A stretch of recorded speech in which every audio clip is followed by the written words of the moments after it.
Well, good evening. Welcome to Space Oddities. Who's speaking? Anyway, good evening. Welcome to Space Oddities. Thank you for joining us on this Tuesday evening. Nice to see everybody back. Let's just see who's appeared in the chat so far. So, Sandra, nice to see you, Sandra. Hope you're okay. Gerard, thank you so much for your donation, sir. Stuart, evening, Stuart. Evening, Gerard. Evening, Dick Burrito, or morning, whatever. And who else have we got tonight? Derek's there. Hi, Derek. Hope you're well. Happy Christmas and all that stuff.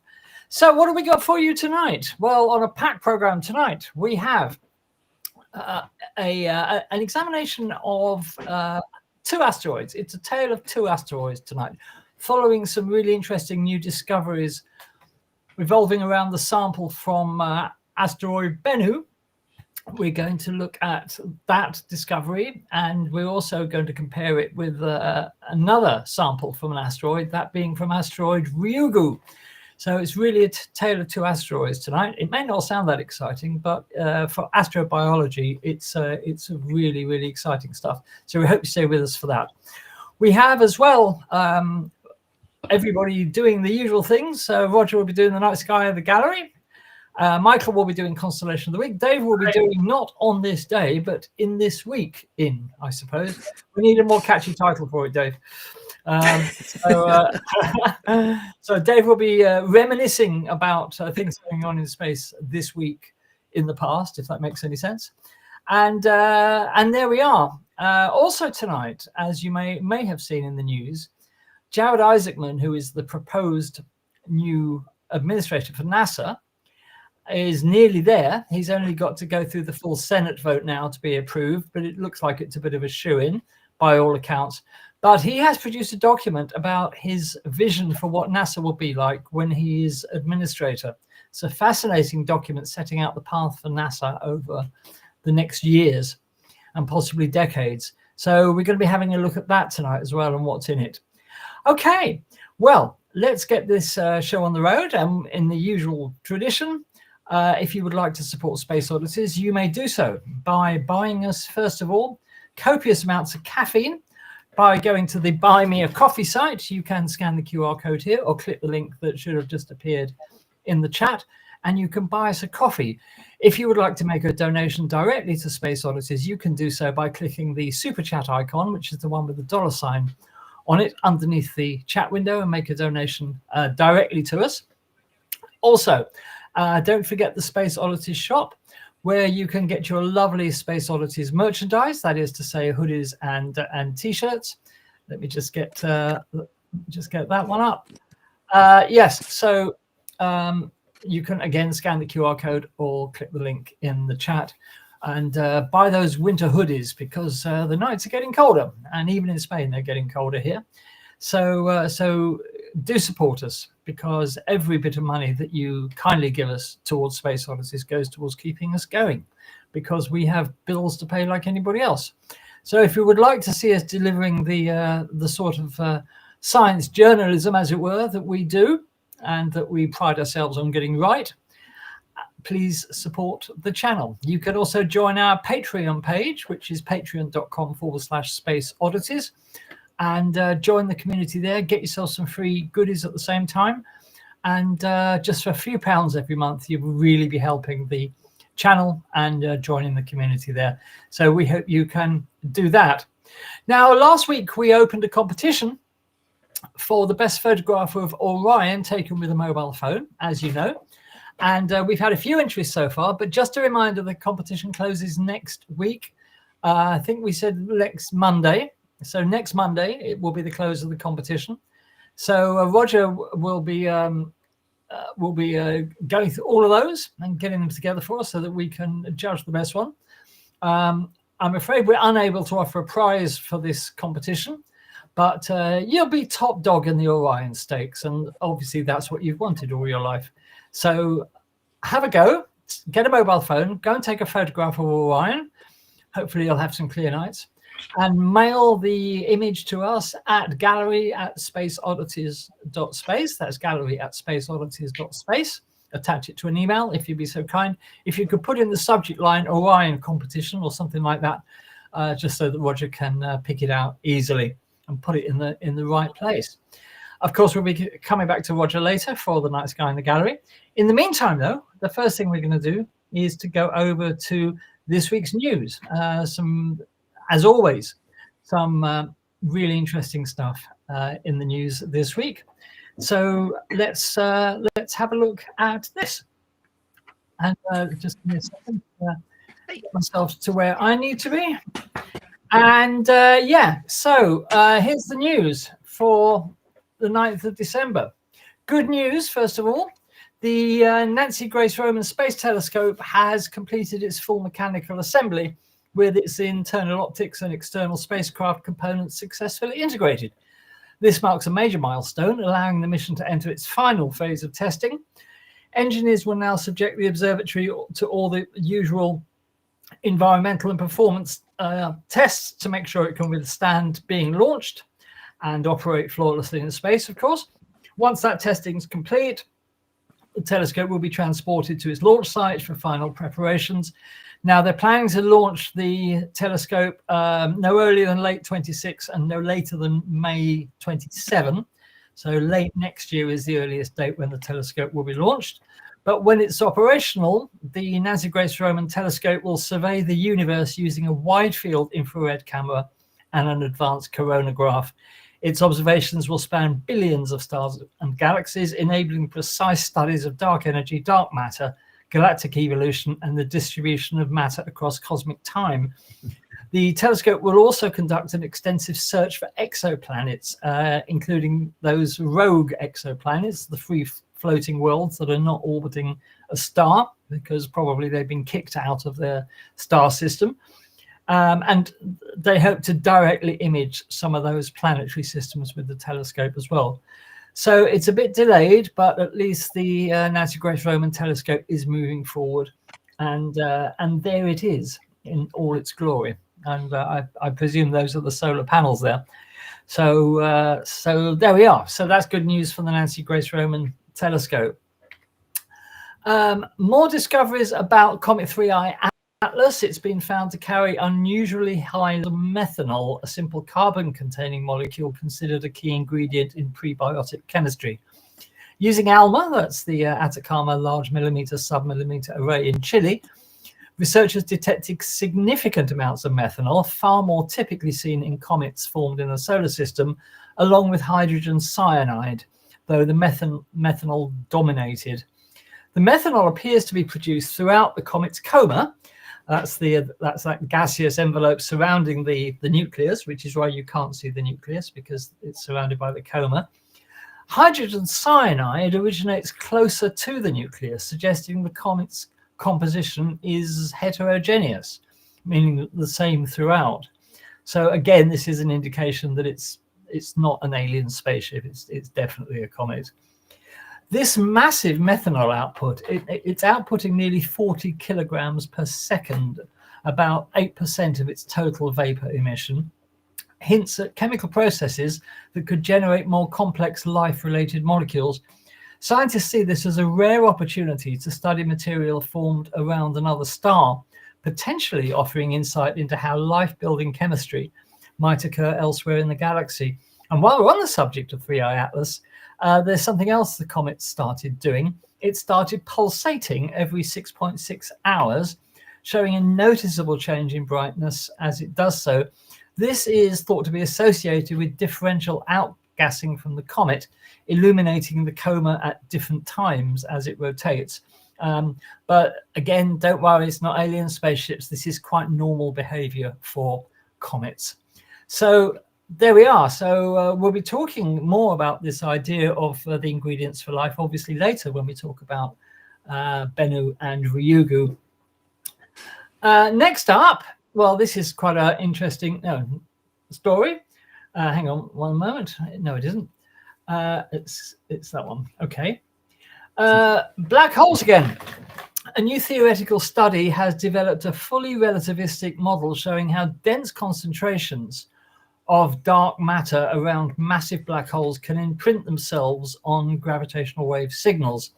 This work focuses on extreme mass ratio in spirals. These are systems in which a small compact object gradually spirals into a supermassive black hole, emitting a long, detailed gravitational waveform as it does so. If the central black hole is surrounded by a steep spike, or also known as a mound of dark matter, this extra mass subtly changes the smaller object's orbit. Over thousands to millions of cycles, these small deviations accumulate, leaving measurable alterations in the gravitational waves. The new model incorporates the physics of general relativity throughout, enabling much more accurate predictions of how dark matter would influence the in-spiral's evolution. By integrating this relativistic treatment into standard waveform models, the authors show that next-generation detectors like the European Space Agency's LISA, which I believe is due for launch in 2034, should be sensitive enough to detect these environmental effects. This opens the door to studying dark matter distributions in regions impossible to probe with light. Now, this is a step forward towards using gravitational waves as a tool for so-called environmental astronomy, mapping how dark matter is arranged around black holes and shedding light on the particle nature and behavior of dark matter itself. So this is yet another way that we could be able to work out the nature of dark matter by studying this behavior around black holes, which is great news. Okay, get back. Right, this is an interesting one. The biggest spinning object in the universe has been discovered, and it's an immense, sharply defined filament of galaxies about 140 million light years away that shows clear signs of coherent rotation. At its core is a straight chain of 14 hydrogen-rich galaxies stretching about 5.5 million light years, all embedded in a much larger filament, nearly 50 million light years long. What makes it remarkable is that both the individual galaxies and the filament itself appears to rotate. Galaxies on opposite sides of the filament move in opposing directions, implying a large-scale rotational motion of around 110 kilometers per second. The central densest region of the filament spans roughly 50 kiloparsecs. The galaxies involved contain abundant hydrogen and show relatively calm internal dynamics, indicating that the system is in a young, cool, and dynamically undisturbed state. This suggests we are seeing a primordial environment where cosmic gas flows are still shaping how galaxies acquire matter and angular momentum. The discovery offers a rare view of large-scale cosmic structure in an early orderly phase of its evolution, providing fresh insight into how galaxy filaments form, spin, and influence the galaxies embedded within them. And you can see in this graphic the cosmic web, which we talked about this a little while ago, I think, made up of filaments stretching millions of light years across space, with galaxies embedded in them like pearls on a string. And that whole filament is rotating, and the galaxies with it, which is quite amazing. So very, very interesting discovery there. Okay, just to give you a heads up about incoming social media discovery, also in the news this week is asteroid 2025 OW. Now, this asteroid, discovered in July 2025, exhibits unusually fast rotation and slight trajectory deviations. In other words, it's not moving in a straight line. It sort of veers off it occasionally. Radar observations show it spins once every 1.5 to 3 minutes, defying the spin barrier that typically causes loosely bound asteroids, you know, these asteroids that are just piles of rubble, to break apart. So this implies that this asteroid is likely a solid rock rather than a rubble pile. And it's sort of peanut shaped, which is very common among small asteroids. Social media are already getting hot under the collar about this being another alien spacecraft because of the deviations in trajectory. But these stem from subtle non-gravitational forces. What happens is that sunlight warms the asteroid and the re-emitted heat produces tiny but detectable events. This is known as the Yorp effect and the Yarkovsky effect, believe it or not, gradually shifting its spin and orbit over time. These small but cumulative forces account for its so-called unnatural motion, although there's nothing really unnatural about it. The behavior remains entirely consistent with natural physics. And already I've seen quite a few posts about this asteroid being a companion alien spaceship to Comet 3i Atlas, but it's just an asteroid.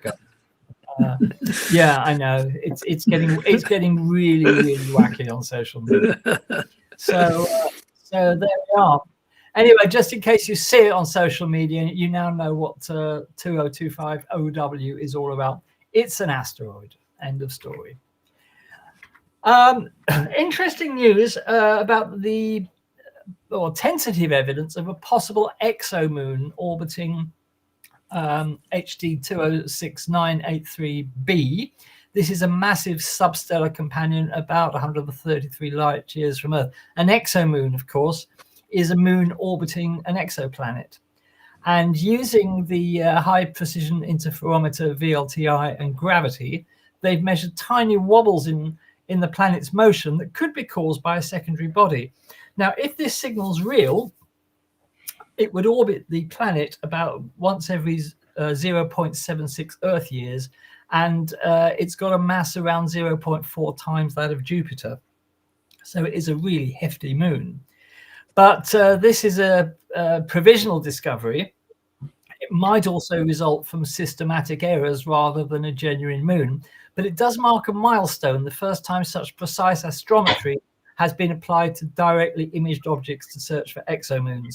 This demonstrates that the method could eventually detect moons down to Neptune size around distant massive companions.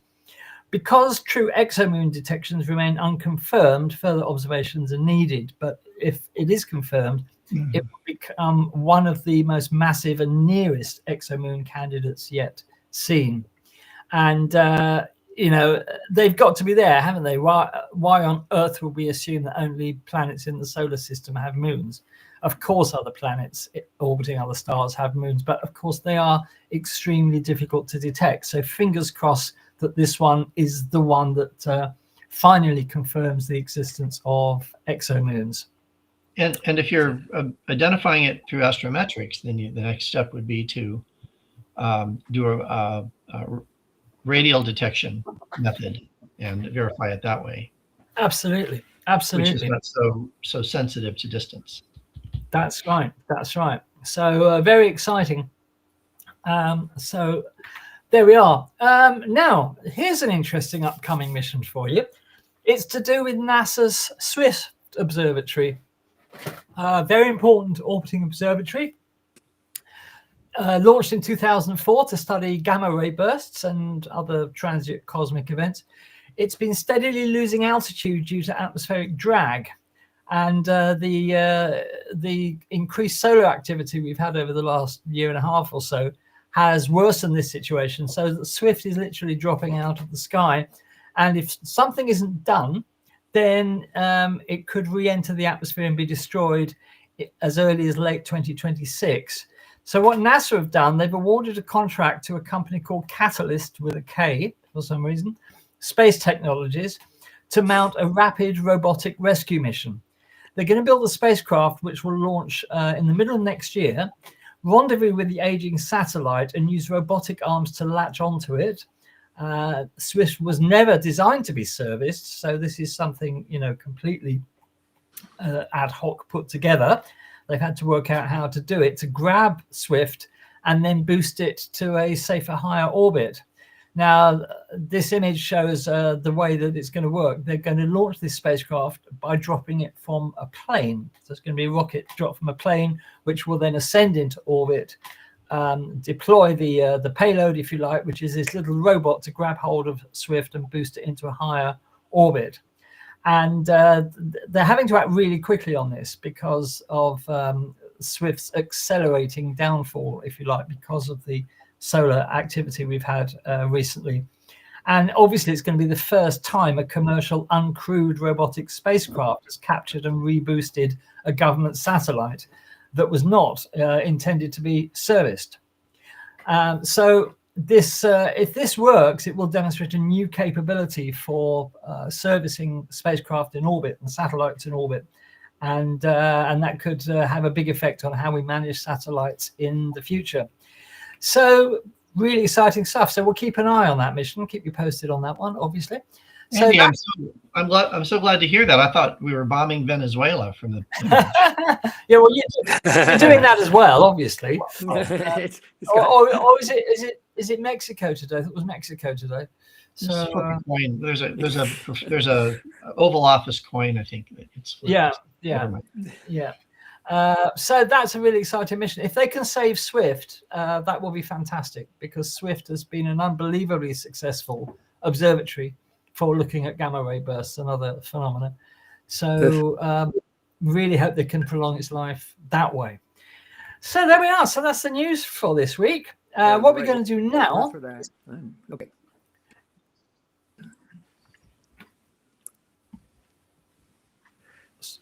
Somebody's dropping out. Yeah, Dave's dropping out. Yeah, I'm losing you guys. Can you hear me? Oh, you're back. Yep. Yeah, now you're clear. Now you're fine. Okay. Okay. I had a couple of those.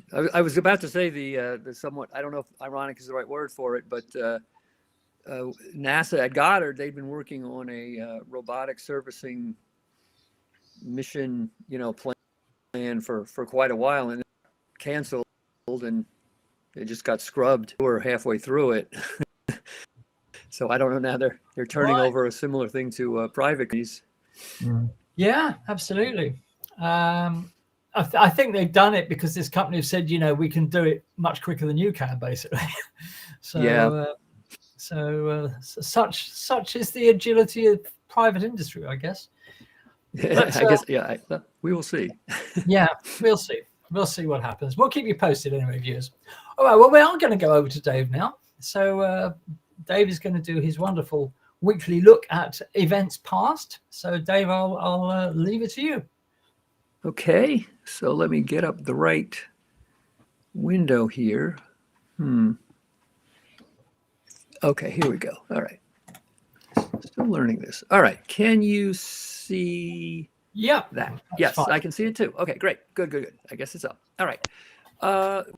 Right. So at Andy's suggestion, this day in solar system exploration to this week, I was planning to actually do it this day so that everyone would have to come in every time for the next 7 years to catch actually every day of the calendar. But now I'm going to have to do it every week and just have to repeat myself.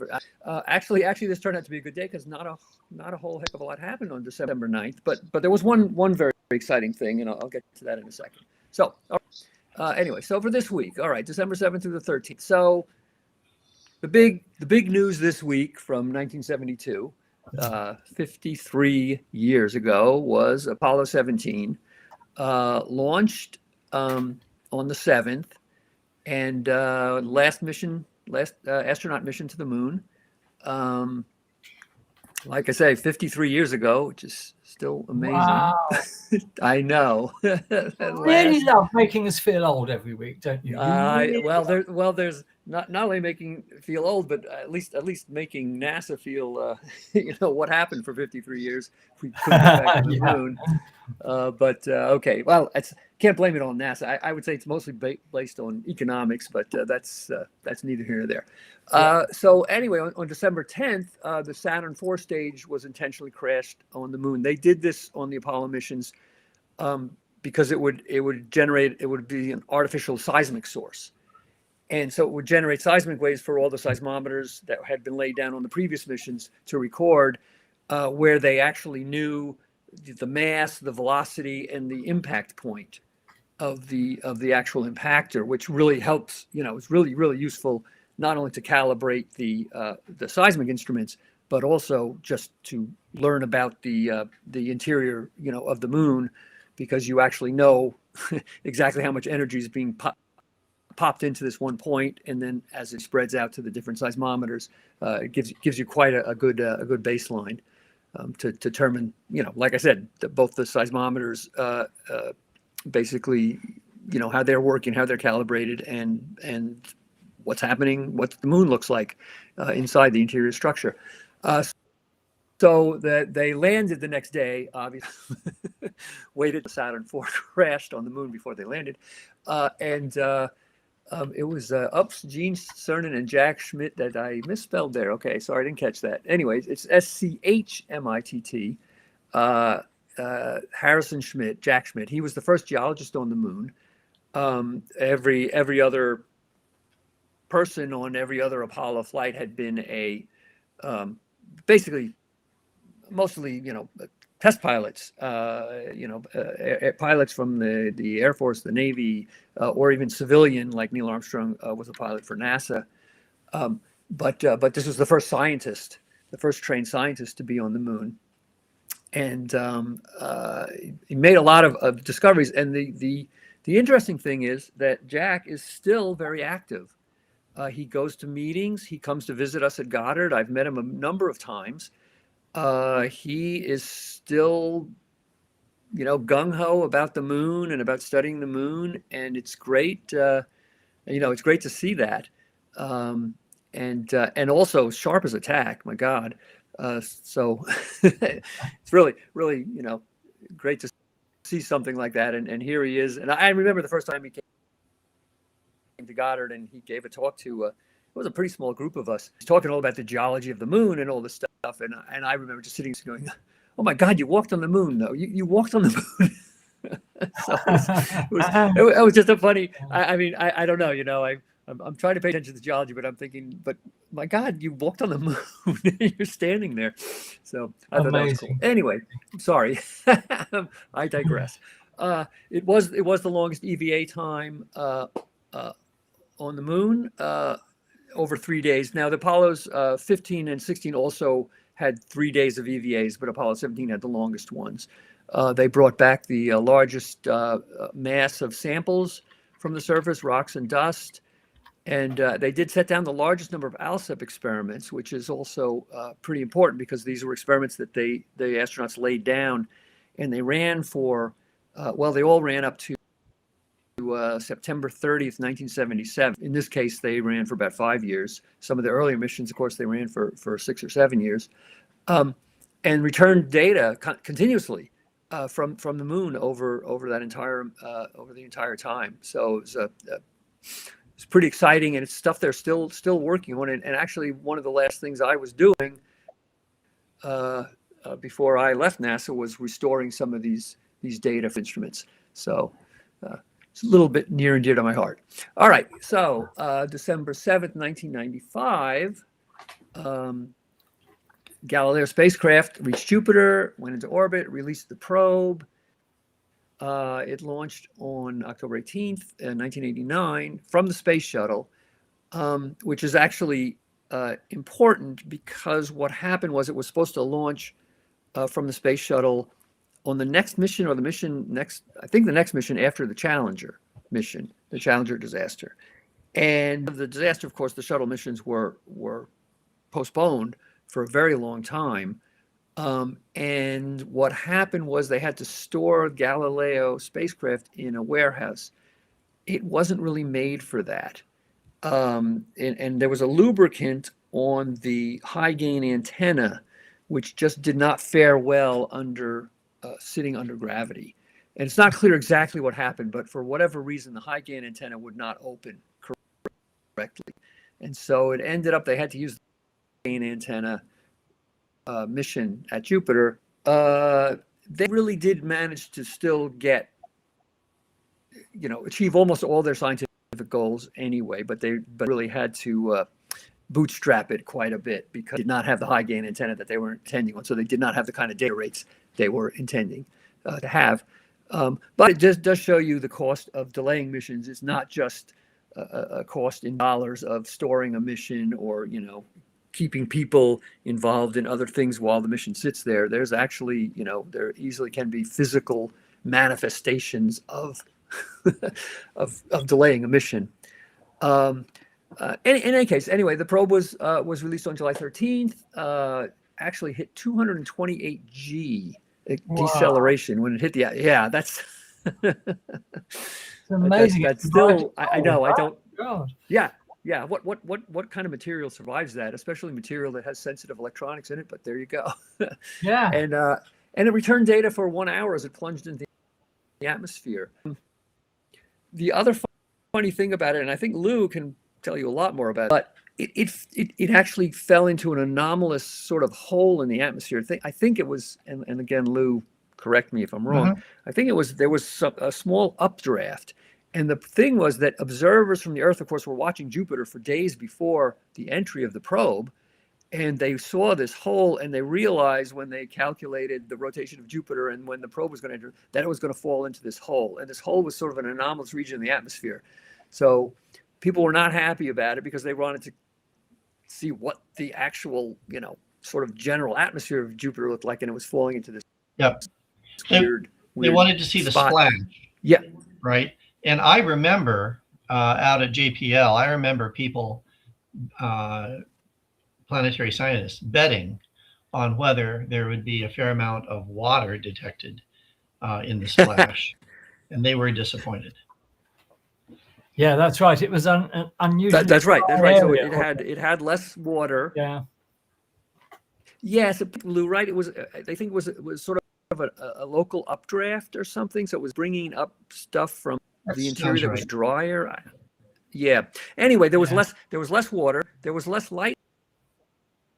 There was actually less helium than the rest of the atmosphere. It was really an anomalous area. So we maybe didn't learn quite as much about the Jupiter atmosphere as we were hoping, but still learned like an amazing amount from it, and all that. It didn't have a camera on board, did it? Did it have a camera? Because I don't remember ever seeing any images from it. No, it might have had something 228G. I don't know. Yeah, could have been. No, I did not though. No, it did not have a camera. But I mean, yeah, I guess that would have been cool. Scientists, they don't always go for cool stuff. They want data and crap. So yeah.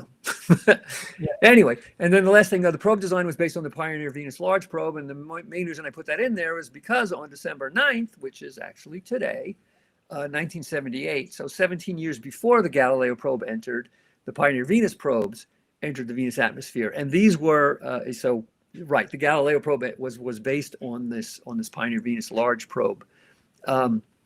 It launched earlier in the year, August 8th. It consisted of, and you can see in the bottom picture there is the probe bus, and there is on the top there the large probe, and then right around it the three small probes. The probes all were released from the main spacecraft and dropped in, and then the probes were released from the bus, and they all dropped in. They dropped into different areas of the atmosphere, some at night. One at night, some in the day, one towards the North Pole, various parts of the atmosphere the probes were dropped in. They all survived down to the surface. One of the small probes, and interestingly enough, the small probes did not have parachutes. The large probe did. One of the small probes actually landed on the surface and survived for 68 minutes, which they were not designed to be making measurements from the surface.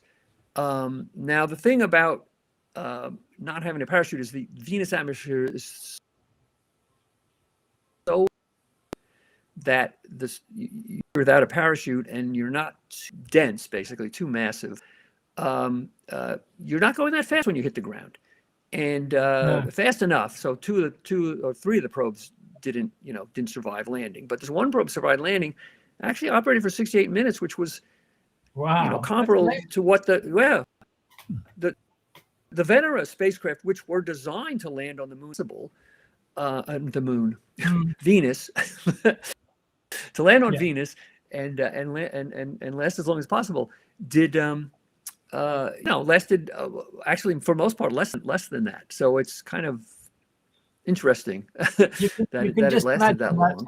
you can just imagine that probe sitting on the ground and say, well, I know you didn't ask for this data, but here it is anyway. Yeah, that's right. So another 68 minutes of data. I mean, they must have been, I imagine them sitting there in the control room going, holy crap, that's still sending back data. This is great. Anyway, send back a lot of valuable information.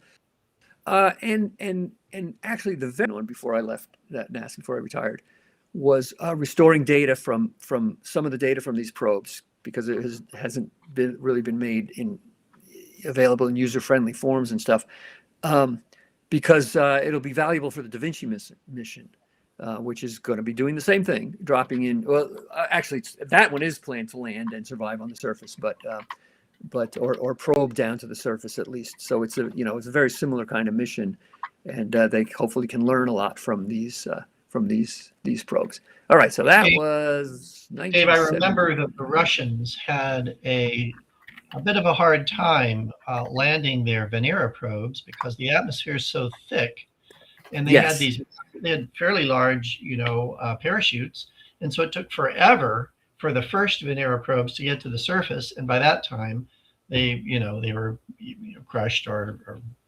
somehow not working because of the heat or whatever it is. So they had to modify the design so that the chute would not open completely.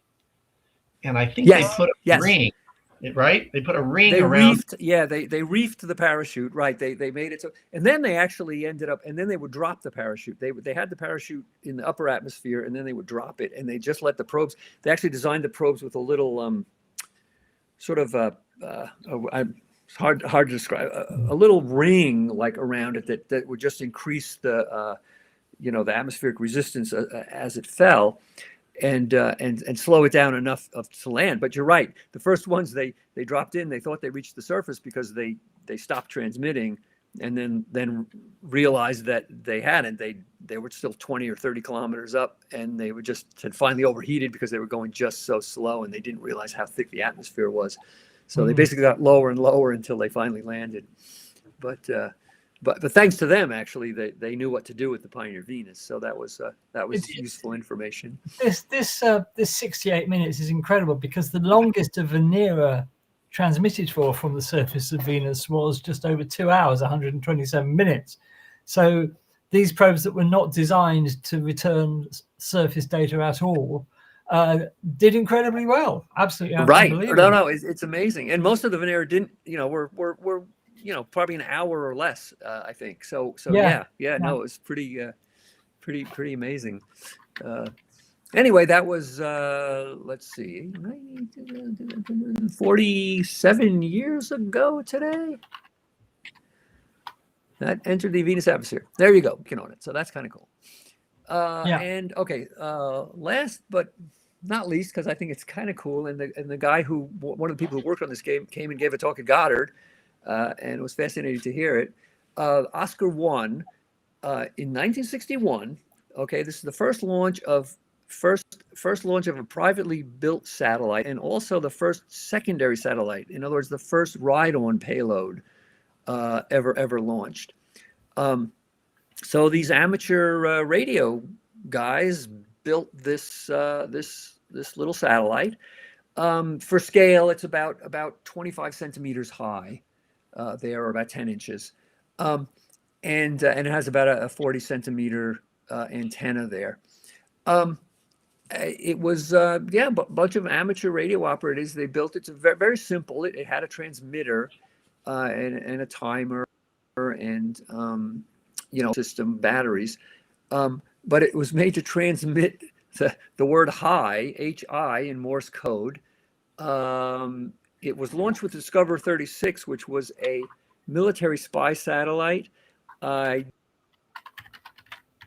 don't know how these amateurs got permission to launch along with somebody. Knew somebody? I don't know. I've never heard that. Anyway, that it operated for 20 days, and it was received by ham radio operators in 28 different countries. Which is kind of cool. So it just sat up there, and it was orbiting in a 250 by 400 kilometer orbit, I think, and just continuous transmitting. And that ham radio operators all over the world were just, tuning into that frequency and listening in and catching this Morse code. And the other interesting thing was they actually designed it with a thermistor, which was connected to a timer, and the frequency that they would be transmitting, not the radio frequency, the frequency they were transmitting this signal at was determined by the temperature, the internal temperature of the satellite measured by the thermistor. So when the satellite was hotter, it was transmitting, I don't even know if it's faster or slower actually, but it was transmitting at a different rate. And so by timing the, how much time was between each high that you were receiving, you could actually determine the interior temperature of the satellite, which it's kind of funny. Someone kind of clever came up with this idea to say, hey, as long as it's going to be transmitting, why don't we do this? So there you go. Anyway, I think that was it. So yeah, thanks very much, and see what's happened next week. Thank you very much. Absolutely superb. So thanks a lot for that, Dave. Yeah, I mean, there's always something, isn't there? I mean, you'll never get a week when nothing happened. So we should look forward to seeing more of the same, Dave. So thank you very much indeed. Okay, just a reminder that on the 23rd of December is our annual Christmas quiz, where you can put your astronomy knowledge against us and the rest of the viewers. And we are offering a prize this year for the winner of the Astronomy Christmas Quiz, that being a copy of the 2026 Yearbook of Astronomy, edited by Brian Jones, who you will know from this channel. And it's a lovely prize. So get your thinking caps on. Join us on the 23rd, Tuesday the 23rd of December, for our last, probably our last, we haven't worked it out yet, but probably our last show of the year for the Christmas quiz, and show everybody what an astronomy genius and walking encyclopedia you are. So so there we are. And that's it. So we're going to move on now, because what we're going to do now is we're going to have a look at the tale of two asteroids. Very, very interesting results from the sample from asteroid Bennu, which was announced this week. Bennu being a loose rubble pile of an asteroid. And then Lou's going to tell us about that. And then I'm going to tell you about Ryugu, of which we also have a sample, and compare the two. Very interesting.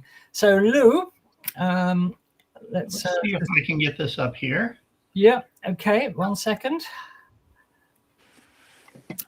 And there you go. My God, it works so far. This is amazing. And why shouldn't it?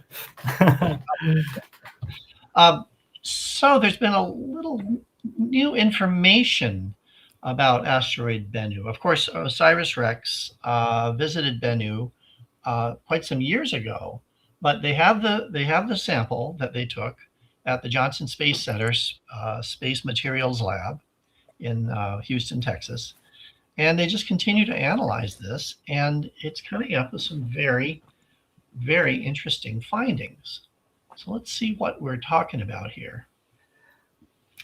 So Bennu is a NEA or NEO, near Earth asteroid or near Earth object that poses some risk to the Earth, not very much, we don't think, but it is also fairly large, roughly the height of the Empire State Building. And as we'll see in just a moment, that would be a really bad day if it did hit the Earth. It would be a bad hair day for most people. And so this is another reason I'm encouraging my undergraduate class to max out their credit cards today. Live for today. You don't know what's coming. It is an Earth-crossing asteroid. It actually has an orbital period of 1.2 years, but every 6 years or so, it kind of gets somewhat close to the Earth, and we'll look at a history of that. It is a potential threat, and so as I was reading all this stuff, one of my first jobs when I was an undergraduate was working at a company called Wolf Research and Development, and they had the best geodynamicists in the world doing satellite orbit prediction. And of course, this is years ago, but the longer out that you predict, the fuzzier your prediction gets. So I find it almost comical that they're trying to, maybe the technology is good enough, I don't think it is, but they're trying to make predictions about where the asteroid will be in the 22nd century. I mean, I don't know. But, of course, it all depends on whether you can model all of the forces, solar radiation pressure, the Earth's geopotential, which is not uniform, Jupiter, all kinds of things. So we'll see.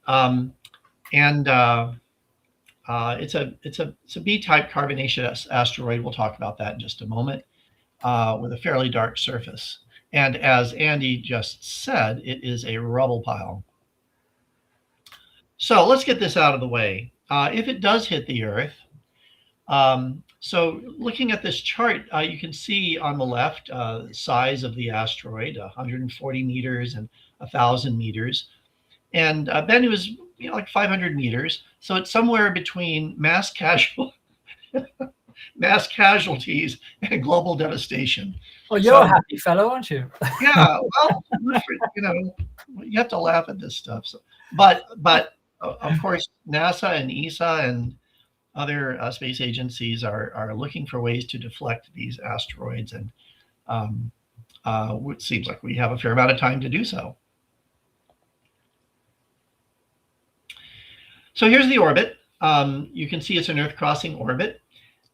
These are the inner planets, Mercury through Mars. And then on the bottom, so Bennu's orbit is in red and Earth's orbit is in blue. On the bottom, you can see the Earth orbiting in the ecliptic as it's defined. And Bennu has a slight inclination to the Earth's orbit. And so all of this is taken into account as we try to estimate where Bennu is going to be and what the probability odds are of it hitting the Earth. So I found this cool graphic. Here, going back, of course, you have to do your orbit predictions. We weren't following this too well in the year 1800. But here are closest approaches to Earth as rated by the distance to the Earth. In other words, Earth radii and astronomical units. And so you can see the further down the blue line goes, the closer it is to Earth. Okay. And so you can look way down here on the lower left and see 10 squared. So that's 100 Earth radii, and the moon is 30 Earth diameter, so 60 Earth radii. So somewhere kind of in there is the distance to the moon. Well, look at the year 2135. I mean, that's pretty close. Okay. Gosh.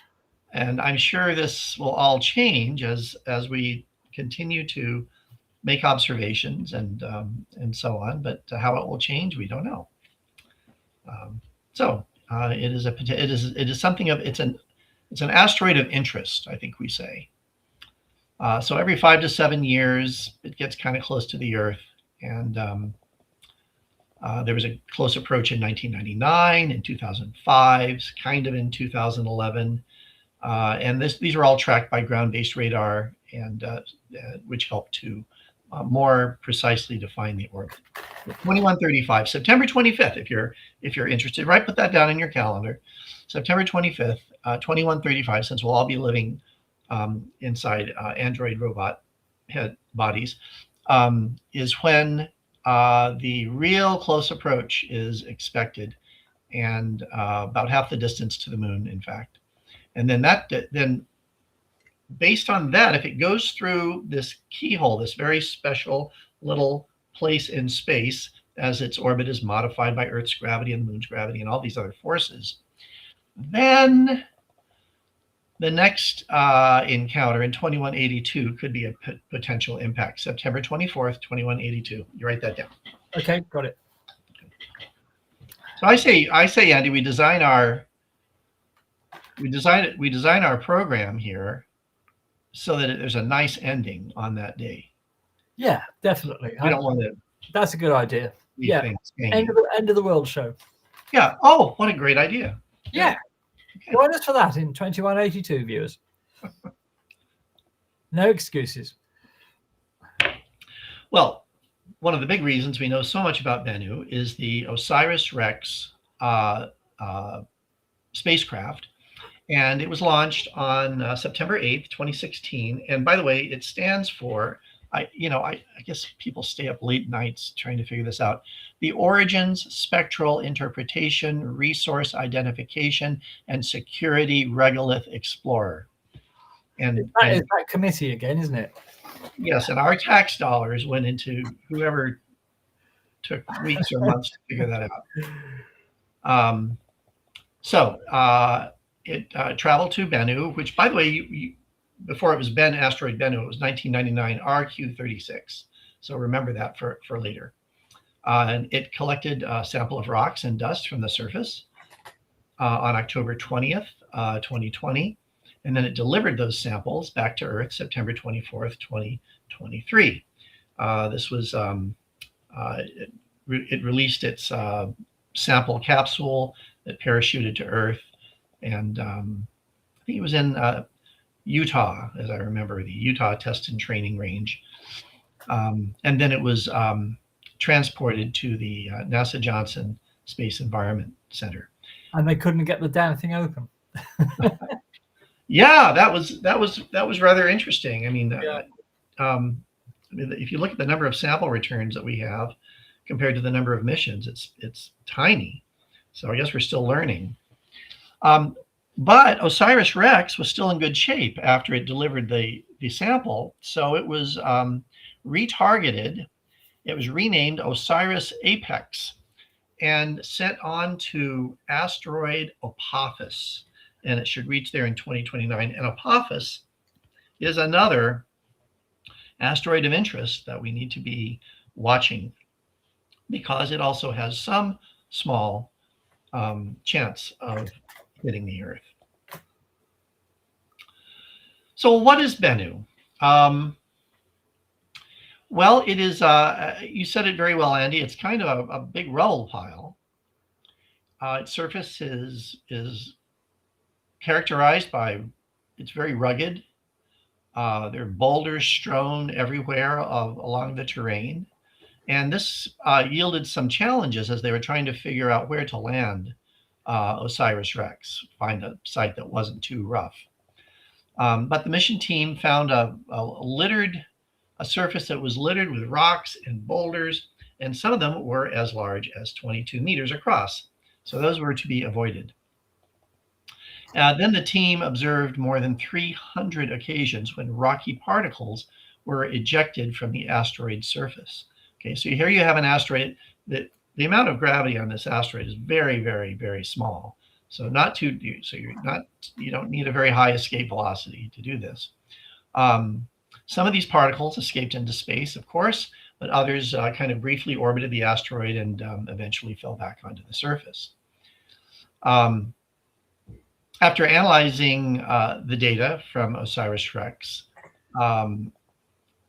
scientists learned that something else rather interesting was happening. The spacecraft would have sunk into the surface of Bennu had it not fired its thrusters to back away immediately after it grabbed the sample.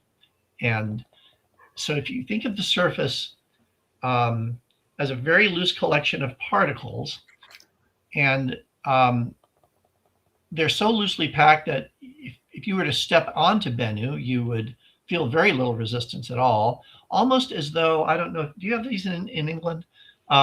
We have kind of play parks for kids, and they have these big troughs that have, rubber balls in them, like thousands of rubber balls or plastic balls. And when you try to step into them, of course, you just sink to the bottom, right? That's what would have happened. Yes, they're called ball pits in the UK, and yes, we do have them. We're quite advanced in the UK, so we do have them. Outstanding. There's our cultural moment for the show. Excellent. Ball pits. Remember that. Yeah. No, not that I've ever played in one, of course, but I just know a friend told me. After many years of therapy, I started playing in them. Okay, so here we can see a picture of the Touch and Go sample collection arm called TAG-SAM. on osiris-rex, and the sample was taken, as we said, on October 20th, 2020. The way they took this was they got the arm close to the surface, and then they emitted a burst of nitrogen gas to disturb the surface. And here's something you might not have thought about. You can't just vacuum it up, right? Because you can't generate a lower pressure than space. So, true.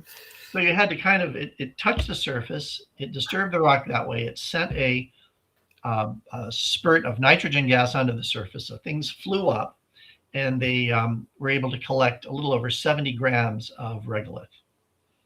And the interesting thing about that was that they got too much because they then couldn't close the lid of the sample container. Yes, that was a big deal. And then trying to open it at Johnson was a real chore. Yeah. Okay, so obviously they have analyzed these samples. They've done spectral analysis of the Bennu samples, and this has produced a number of interesting discoveries.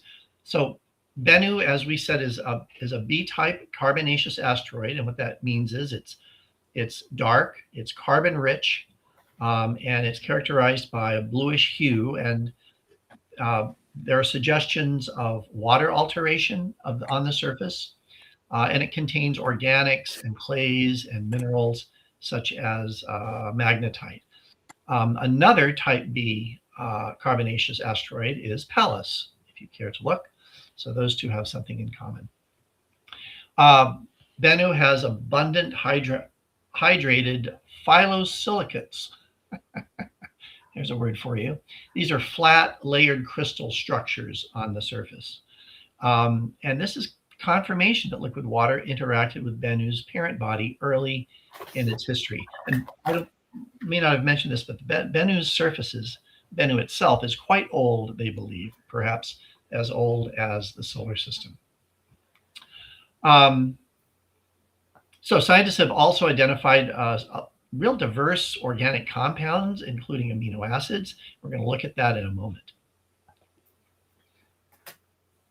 This rather interesting image is an energy dispersive spectrometry map of a prepared grain of asteroid Bennu. So it's kind of a mapping spectrometer looking at a tiny, tiny piece of Bennu material. Phosphorus in this image is shown in green, calcium in red, iron in yellow, and magnesium in blue.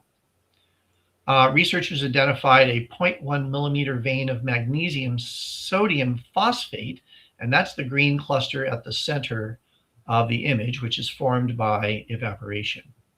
They hypothesize that the phosphate may have played a role in the formation of organic molecules found within the sample. So we're not just learning about, now we're not just learning about the early formation of the solar system. Now possibilities for life and the presence of life on Earth come into play. There was a hot water extraction from a Bennu sample, which, by the way, they call Bennu tea. And this was found to contain a surprising abundance of ammonia. So this indicates that the material likely formed in a cold region of the solar system beyond Jupiter's orbit. Wow. But that's not all. Many of you know that there are right and left-handed amino acids. They come in these two mirror images, right? Life on Earth builds proteins almost exclusively from left-handed amino acids. But in the Bennu samples, left and right-handed amino acids exist in equal abundance. So we don't quite understand why that is, or why the Earth is left-handed amino acid centric, but just an interesting finding. That's weird. Yeah, who knows? Wonder what that means. Maybe there's life out there outside the Earth with right-handed amino acids. Who knows? There's no reason it shouldn't be. This figure illustrates some of the key molecules and minerals that were discovered in the sample of asteroid Bennu. So in the upper left panel are precursor molecules like ammonia and formaldehyde, while the upper right panel shows salts and clays. These ingredients mixed with water inside Bennu's parent body to synthesize organic molecules, shown at the bottom. The lower right panel depicts nucleobases, the genetic components of DNA and RNA, while the lower left depicts amino acids, the building blocks of proteins. The Bennu samples contain all 5 of the nucleobases found in DNA and RNA. These are adenine, guanine, cytosine in both DNA and RNA, and then thymine only in DNA, and uracil only in RNA. And uracil, I think, right. So uracil replaces thiamine in RNA to create the genetic building blocks of life here on Earth.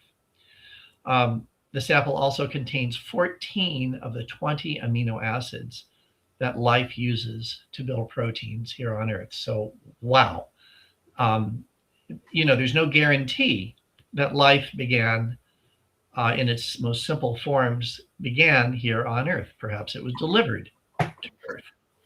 Wow. One thought. That'll keep you up at night.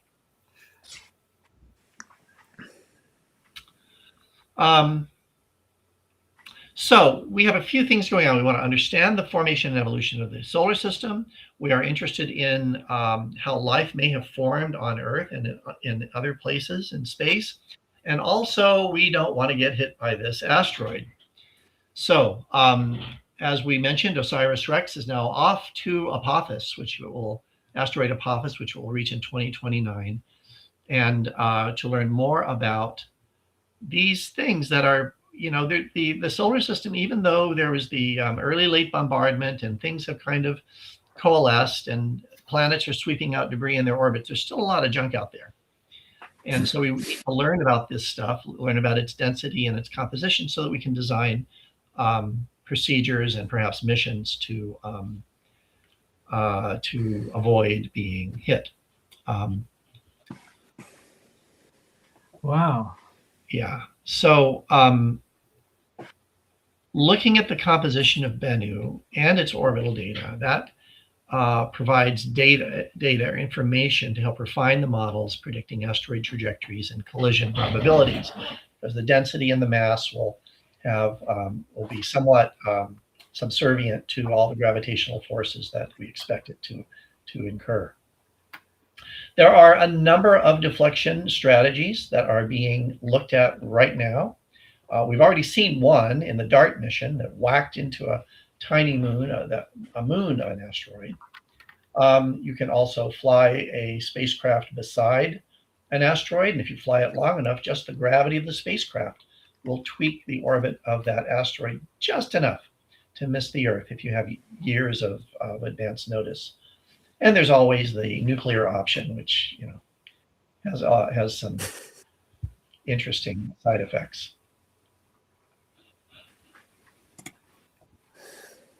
So there we are. That is asteroid Bennu, a very interesting object, and I'm hoping that we survive. Thank you very much, Lou. So the interesting thing revealed last week was they found sugars on asteroid Bennu. What's the significance of that? Well, when you find sugars, these are also kind of in the chain of command for life, right? For building amino acids and proteins and all these kinds of things. Yeah. So, and I don't believe we discovered sugars in any of the other asteroids or comets that we have observed. And of course, most of that happens with spectroscopy from the ground, but I don't think we have discovered that in any other objects.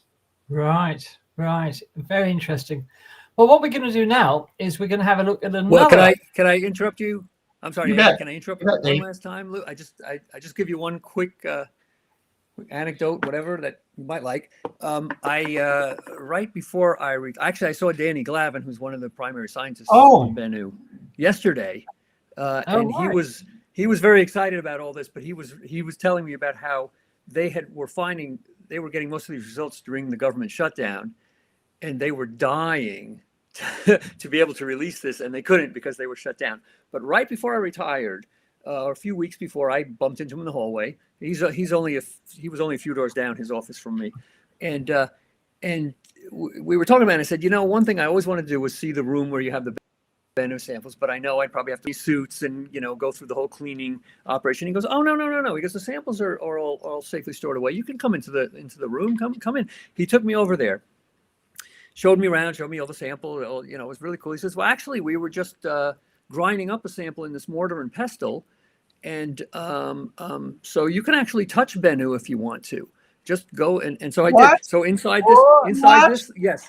Wait, it gets better. So inside this little pestle, the little, the little cup, right, that you grind stuff in, was this black powder. And he said, yeah, just put your finger in there. You can touch it. So I put my finger in there and I touched Bennu. I pulled my finger out. It was covered with blast.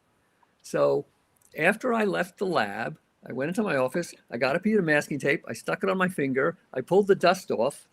And no way. That little black smudge, I taped it into my glasses case. I haven't moved it since, but that is Bennu. Wow. with my fingerprint on it, I guess. Excellent. Oh. And then really quickly, also, Lou, so I'll ask you, Lou, what you would do. I still had, obviously, some of the black dust on my fingertip. So what would you have done? I'd put it in my chocolate milk and drink it. I stuck my finger in my mouth and licked it off. Yes. I said, now I have a piece of Bennu in me. You ate really? You ate Yes, Bennu? Jeez, Louise, no wonder there's so many amino acids in the sample. Well, now I'm worried now, Lou, because now with all those organics and stuff, who knows what was in there?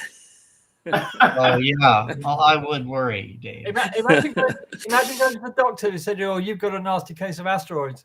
That's right, asteroiditis or something. Yes. All right. Anyway, Wow. Sorry, I just. You're the only person in the world who has ever tasted an asteroid. That could be. That's possible. I think that's. That's I never thought of it that way, Lou, but that is possible. Yes. Just wait till you go through an airport. We can, Dave, we can get you the FIFA asteroid tasting award. That's something like that. Something like that. I had these little proto tentacles are starting to grow out. Though I don't know. I don't know if that's related. I don't know about FIFA, but that's certainly Guinness Book of Records material. Or the start of a great science fiction movie, I suppose. Yeah. We get some sort of superpowers or something. Yeah, I can believe that. You know where the FIFA reference comes from. If you've been following the U.S. news, our dear leader wanted very much to get the Nobel Peace Prize. Of course, he's not getting it. So he's really good friends with the head of the soccer organization, FIFA. And so they made up an award for him, a big trophy and a medal to put on that is the FIFA Peace Award, and they gave it to him. So there you go. All right. So next year maybe I'll get it. I don't know. Wow. Well, Dave, I'm incredibly jealous. I think we all are. So you are a man of distinction, obviously. It's kind of cool. Yeah. So let us know how your medical condition goes over the next weeks. So keep us posted. Well, this was a long time ago, so I think I'm okay. Oh, right. I think we're clear here. Wow. Okay. So as I said, what we're going to do now, we're going to look at another asteroid as a comparison, because the asteroid Ryugu in many ways is very similar to Bennu. So let's have a look at how the two asteroids compare. But before we do that, we are going to have a quick word from our sponsor. This video is sponsored by Picastro. It's like Instagram for space nerds.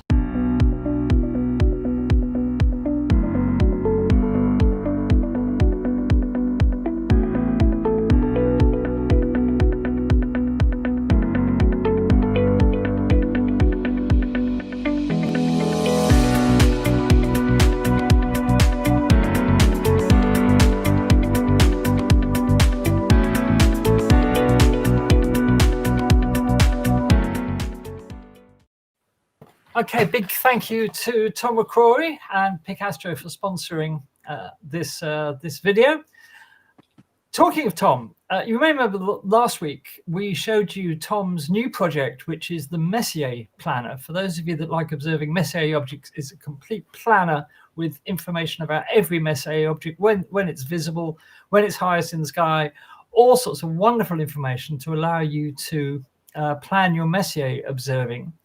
Tom has now added another couple of catalogues to that application, which incidentally you can find at, let me put the thing up on the screen for you. The Messier planner is at, believe it or not, messierplanner.co.uk. He's added another couple of catalogues into the app. So it's now not just the Messier catalogue, but he's put a few others in there. And it's undergone a big overhaul and lots of lovely new features.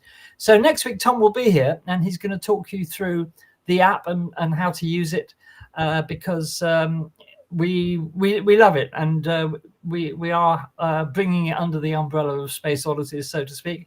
So that's one thing we got for you next week. Tom will be talking about the Messier planner that he's oh so cleverly built. So now let's go ahead with this look at the asteroid Ryugu. Just give me 1 second and we will put it up there for you. There we are. So asteroid Ryugu, it's remarkably similar to Bennu. And in case you think, oh, this is going to be boring, well, bear with me because it's really, really interesting. So again, this is an asteroid. You will notice it looks remarkably similar to Bennu. They're both sort of diamond shaped with a slight equatorial bulge, and I'll put them side by side in a bit so you can see exactly how similar they are. So this is what's called an Apollo type asteroid. It brings it within 1 million miles of our planet every few years. Its average distance from the sun is about 1.2 astronomical units, although its path is moderately eccentric, carrying it from just inside Earth's orbit to well beyond it. Ryugu is, again, a carbon-rich CB-type rubble pile body, and it measures about 900 meters across at its widest point, with a slightly oblate form, and it's also got a pronounced equatorial ridge. It made it obviously an ideal target for a sample return mission. Now, this sequence of images was taken by the Japanese space agency JAXA's Hayabusa 2 spacecraft as it approached Ryugu in 2018. And the spacecraft, again, did a similar sort of sample return, similar to what osiris-rex did at Bennu.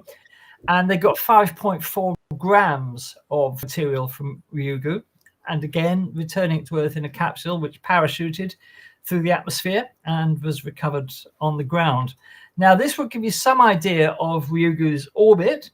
As a C-type carbonaceous asteroid, like Lou was telling you about Bennu, it represents a remnant planetesimal from the dawn of our solar system, and it's preserved pristine organic matter and water from obviously 4.6 billion years ago. So it really is sort of a cosmic time capsule frozen in space. And here you can see the similarities between Bennu and Ryugu. They look incredibly similar, this dark carbon-rich material that Lou was talking about. Now, it's thought that Ryugu formed from the catastrophic disruption of a much larger parent body, which is estimated to have been between 50 and 100 kilometers in diameter during the early history of the solar system. Now, this parent body underwent extensive water-rock interactions for millions of years, transforming minerals and creating the complex chemistry we observe today. Following the parent body's breakup, gravitational forces reassembled fragments into Ryugu, basically this rubble pile structure, and it's across its interior, it's 41% porous material. So what about the chemistry of Ryugu? Well, what I've done here, I've pulled together a comparison between Bennu and Ryugu in terms of chemical composition. And Dave and Lou, I'd be interested if you've got any comments about this this comparison. So here we can see the compound or mineral on the left and the two asteroids, Bennu and Ryugu. Both samples have contained amino acids and bases, that is DNA and RNA bases. The sugars, which was revealed last week, was only found in Bennu. There was no evidence of sugars at Ryugu. Then we have ammonia and nitrogen-rich soluble organics found in both asteroids. Amide-bearing organic compounds found only at Ryugu. Dave or Lou, can you tell us what amide-bearing compounds are? Do you know? Oh, Lou. Not that I want to put you on the spot. I just wondered. I don't know. I'm not a chemist. Well, it's a compound that was found at Ryugu and not at Bennu. There we are. Carbon-rich organic matter in both and pre-solar grains. These are grains of material from the birth of the solar system, possibly from the solar nebula itself. So it may actually predate the planets that we know today. Also in both of them, hydrated phyllosilicates or clays, carbonates in both, sulfides in both, that is to say iron, nitrogen, sulfur materials. It's not nickel, it's nickel, isn't it? Phosphates found in both, halide salts like halite or sylvite found only in Bennu, and anhydrous silicates and olivine found only on Bennu. So these two asteroids are remarkably similar. And I was just wondering, Lou or Dave, I mean, is there any possibility that they actually both came from the same parent body, which would be interesting? Oh, certainly there is. I mean, if you just look at the Earth, the various environments on Earth are very diverse. So if you took a chunk out of Earth from, say, the North Atlantic and a chunk out of Earth from Australia, they would look a little bit different. And there are enough similarities between these two that it's a possibility. Yeah, absolutely. Because these two asteroids are remarkable. Yeah. Sorry, Dave, go on. Oh no, you'd have to probably really ask an orbital dynamicist, and they could tell you if it was even possible that these two could come from the same body based on their orbits. And sometimes sometimes they can just rule it out completely because it's just impossible that one orbit could have sort of evolved into these two different orbits. But that would probably be the best way, I guess, to really tell if they could have come from the same parent source. Yeah, absolutely. Well, if you do know anybody who you might ask, Dave or Lou, it'd be interesting to see what the professional opinion would be about that, because we don't know very much about the environment at the birth of the solar system as far as planets and planetesimals go. So I suppose it's difficult to say. It would have to be judged, I think, mainly on the orbit, wouldn't it? If you could rewind the orbits back far enough, you might be able to get an idea. But it's obviously not something that is going to be easy to ascertain. But it's amazing that we have samples from these two asteroids in the first place. So even though some of it disappeared into Dave. Really, really interesting stuff about these asteroids. And this encounter with Apophis is due to make a close encounter with the Earth in 2029. There were worries for a while that it might pose a real danger in 2029 to the Earth until its orbit was refined, and we now know that it's not. There's another encounter in 2034, which might be slightly more problematic. But the idea behind Osiris-Apex is that it's going to rendezvous with Apophis and then fly in with Apophis all the way to its closest approach to Earth. So we'll get to observe an asteroid close up as it nears the Earth. That should give us lots of really interesting information. So we'll look forward to that in 4 years' time. My goodness me. So there we are. Okay. Well, what we're going to do now is we're going to talk about Gerard Isaacman. Now, Gerard Isaacman, the billionaire who was behind the Polaris Dawn space missions, private space missions. And you may remember that we were lucky enough to have 2 astronauts from the Polaris Dawn mission chatting to 3 schools in Yorkshire earlier this year. It was a lovely project that we mounted to join 2 astronauts with about, I think it was about 200 children, wasn't it, Michael? I think we had about 200. Like 4 schools. Yes. 4 Yeah. schools, I think it was. Yeah, 4 schools. Yeah. So we got 2 astronauts chatting to the children, which was really good thing to do. But anyway, Gerard Isaacman was initially proposed as the new NASA administrator by Donald Trump, and then Donald Trump realized that Isaacman had donated money in the past to the Democratic Party, so he went off him rather quickly and withdrew his nomination. But Sean Duffy, who's the current transport secretary, was put in place, so he does 2 jobs. And now Gerard Isaacman has been renominated, and we're not quite sure what's going on there or why Trump appeared to have a change of heart. But in any event, Gerard Isaacman is a very dynamic, forward-looking space expert, and he has written a document about what he wants to do with NASA if and when he becomes the administrator. So the interesting thing about this is that he's more or less gone through the process. He just needs to get the full Senate vote now to become the new NASA administrator. And he has actually prepared a document about his proposals for NASA. So what we're going to do, I'm not going to go through it in any great detail, but what we're going to do is to have a look at Isaacman's vision for NASA, which in some ways is quite radical, in other ways not. So just give me a second, and we're going to go through this in fairly quickly, but I'll just pick out the main points. So just give me 1 second. Okay. So here we are. So this is Gerard Isaacman's vision for NASA.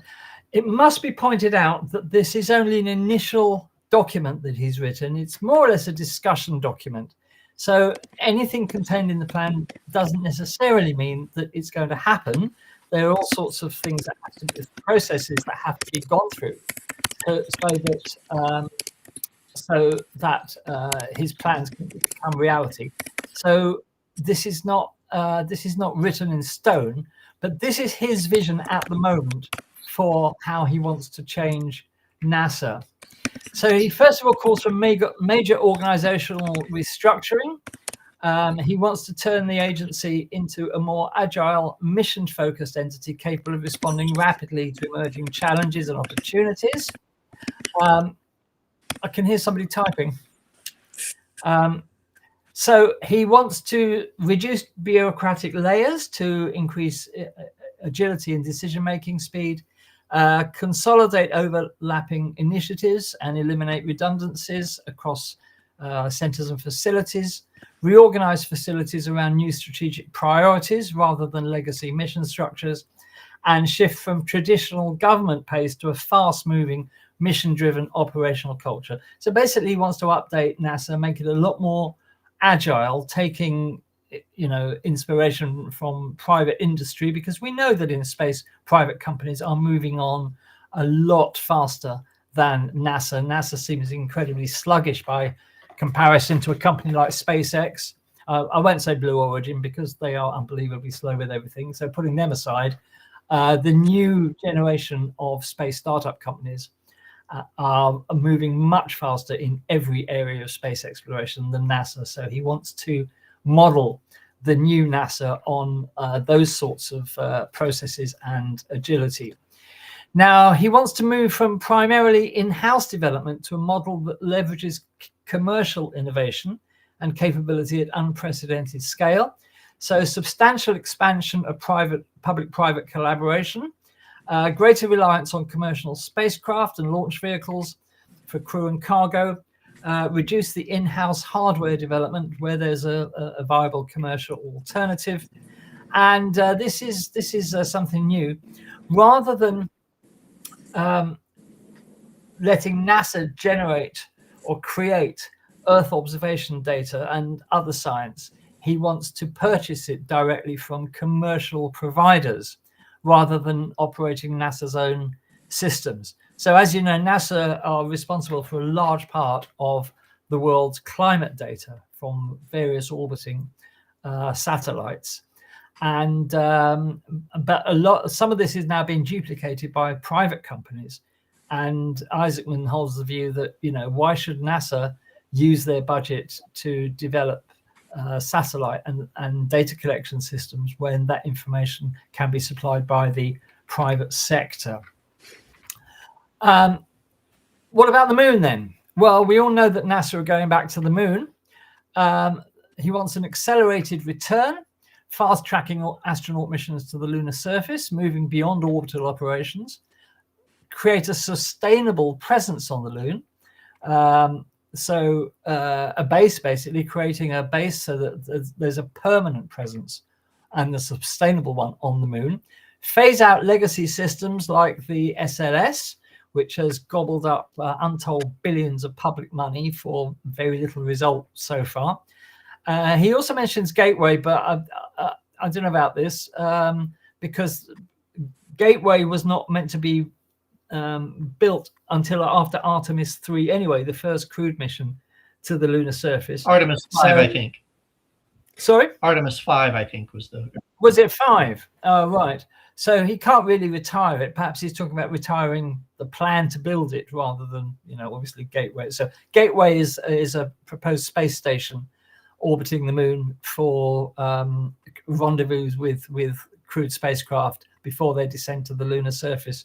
And it's always been a bit on and off. So obviously Isaacman wants to kill it, basically, which is a shame because they've already signed contracts with quite a few countries to build the Gateway.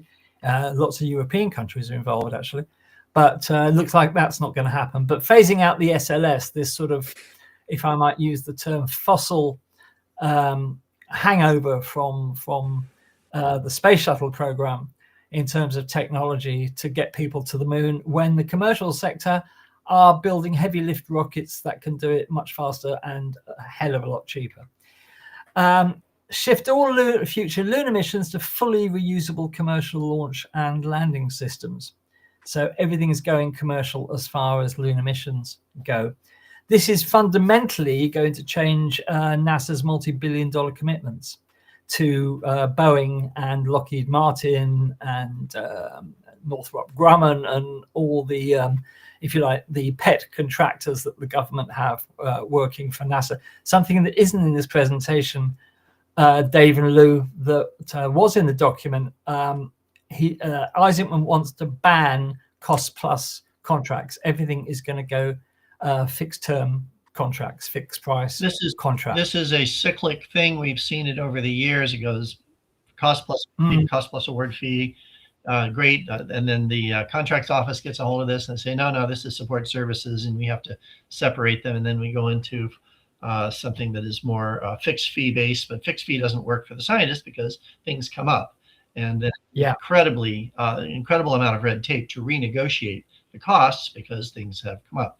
So this is a huge mistake that keeps coming up, and they'll figure it out, I guess. But we've seen these many cycles in the past. Yeah, sure, absolutely. Thank you. What about Mars? Well, Isaacman wants to go beyond incremental progress with Mars. This LEAP plan proposes an accelerated Mars exploration program that moves well beyond the traditional cautious step-by-step approach to Mars.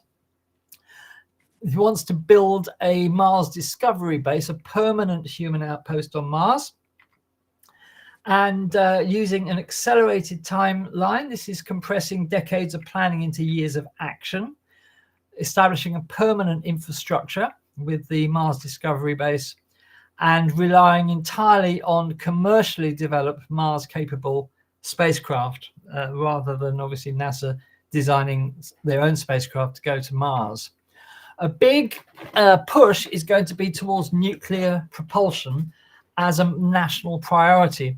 This is perhaps the most technically ambitious plan to build spacecraft that use nuclear propulsion to get to Mars much quicker. Design it as a central national space objective with dedicated funding. Invest heavily in both nuclear thermal and nuclear electric propulsions simultaneously. Redirect certain NASA centers' primary missions to support advanced propulsion research. Use advanced propulsion as the foundation for ambitious deep space missions. Now, if you use nuclear propulsion, potentially you could drop the time it takes to get to Mars from 9 months to 3 months. So this would be a fantastic step forward. There are a number of companies already working on this. Rolls-Royce, incidentally, is one of them. Not something you would normally associate with Rolls-Royce, but they are heavily invested in nuclear propulsion, not just for spacecraft. If you've got the technology for spacecraft, you've got reactors, and you can Rolls-Royce are building or plan to build small reactors for use on the moon and elsewhere as power sources. So it's all part of the same research. So that's quite exciting, because in my very humble opinion, because what do I know, it should have happened a long time ago. Incidentally, that graphic on the left, some of you may remember the 1960s attempt at nuclear propulsion called NERVA, and that was cancelled due to massive cost overruns, I think.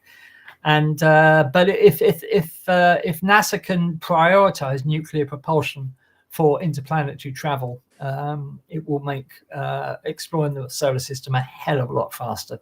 So that's great news. Not so good news for science missions, though, unfortunately. The mantra is now going to be faster, smaller, riskier. The plan proposes a fundamental change to how NASA conducts planetary and space science, moving away from the flagship mission model. So we're talking about spacecraft like Cassini, like Galileo, that's dominated for decades, rather than investing billions in single risk-averse missions that take decades to develop. Isaacman envisions a portfolio approach with numerous smaller missions. But associated with that, massive drop in costs. Instead of having interplanetary exploration missions that cost billions, he wants to bring it down to tens to hundreds of millions, dramatically reducing development timelines from 10 to 15 years to 3 to 5 years per mission. Embrace occasional mission failures as the acceptable cost of all this. Now, we were saying before we went live tonight that back in the 1990s, the then NASA Administrator Daniel Goldin, he came up with the mantra of faster, better, cheaper, which sounded good on paper, which was exactly the sort of thing that Isaacman is talking about here, but it did result in the loss of some spacecraft. So it was generally viewed as a really, really bad step. So Isaacman's saying here roughly the same thing. You know, oh, we'll build them a lot cheaper, we'll send them a lot faster, and if we lose a couple, what the hell? You know, that's life.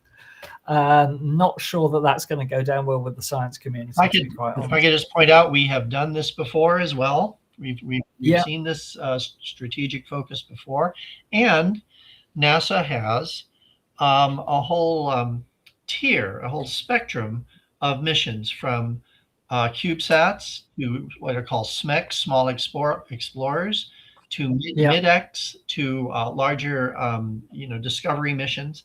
So they all exist now. Yeah. And I'm not sure this is so revolutionary, but we'll have to see how it gets implemented.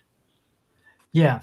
I mean, but as you know, as I said, this is only at the moment a discussion document. Obviously, a lot of people are going to have an input into this and make comments. So we'll have to see. But I am encouraged by the fact that Isaacman is very much behind space science. He realizes at least the importance of it. So he's very keen to get behind space science, but doing it a lot cheaper and a lot faster. As I said earlier, reduced NASA's direct role in Earth science data collection by purchasing the data from commercial satellite operators. And the strategic, political and cultural ramifications behind all this, it would represent the most significant transformation of NASA since its founding, with profound implications extending far beyond the space agency itself. NASA's Earth science and climate research capabilities would substantially diminish. Personally, I don't think that's a good idea, to be quite honest, because NASA are the experts in climate research. NOAA is also a huge part of that in environment. Oh, yes, of course. Yes, we mustn't forget NOAA. NOAA is a huge part of it as well. You know, environmental scientists are not going to be too happy about the idea of getting data from the private sector. I'm not saying that the private sector are not capable of doing it, because they patently are. But is it good in, you know, as a strategy to be reliant on the private sector to supply data that is crucially important for climate research? Sorry to keep interrupting. I have strong feelings about all this. They are forgetting about the issue of data democratization. The idea that NASA, you paid for it with your tax dollars, right? That data should be available to you in not just findable, but usable ways, no charge, right? So if private industry starts putting up a boatload of money to store the data on the cloud, or to ingest the data, whatever they're doing, they're going to want some compensation. And I'm concerned that we're moving in a direction where the rich have access and the poor do not, just to put it succinctly. Okay, I'll just stop. No, you're absolutely right. I mean, obviously there's going to be a cost involved, so who's going to pay it, you know? And it's that is a bit worrying, because it's, you know, it's not part of NASA's core mission per se to collect and process and deliver climate data, but it's something that, you know, they are the world leaders in. You know, what excuse me, what would happen if a private company was supplying NASA with climate data, and that company goes bust and the climate data flow stops, you know, things like this. So yeah, difficult questions there. Well, the way it's done is that NOAA is the operational leg. So NOAA builds spacecraft and they launch them and they operate them. NASA builds spacecraft, all these Earth observational spacecraft, and that data is used for both forecasting and research. And one of the things that is kind of on the chopping block in our current state of affairs is anything that tells you that there are any concerns about the climate. Sure. And so if private industry can direct that, then there you go. Yeah, I agree. It you know, it kind of brings up a bit of a conflict of interest if you're having private industry be in charge of monitoring and collecting data on climate, because in general, private industry is not interested in worrying about climate change. That's certainly been, you know, the way I've seen it. And so I think this is a really terrible idea. I also think a lot of this is going to collapse under its own weight. I mean, well, let's see how much. I'm interested to see how much they start focusing towards going to the moon, going to Mars, building colonies on Mars, because in my opinion, that's never going to happen. Versus how much are they going to be, you know, funneling NASA resources into private industry for Earth-based kind of studies, and we'll see where their focus goes. I think that'll have a lot to say about what happens. Yeah, absolutely. I mean, as it says here, you know, the focus is very much going to be on the moon, Mars, and deep space exploration. Right. So it's a sort of a return to the Apollo era in that respect.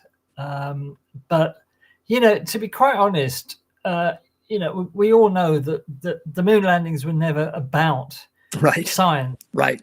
You know, it was about giving you know, Ivan the communist a bloody nose. So that was all it was about.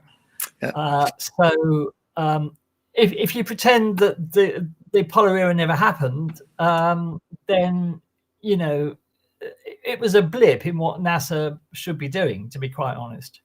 And I personally don't see that NASA needs to go to Mars. Right. Let the private sector do it entirely. You know, I don't think NASA should be involved in that. I think NASA should concentrate most of its efforts on science, you know, not, you know, if you like, vanity missions.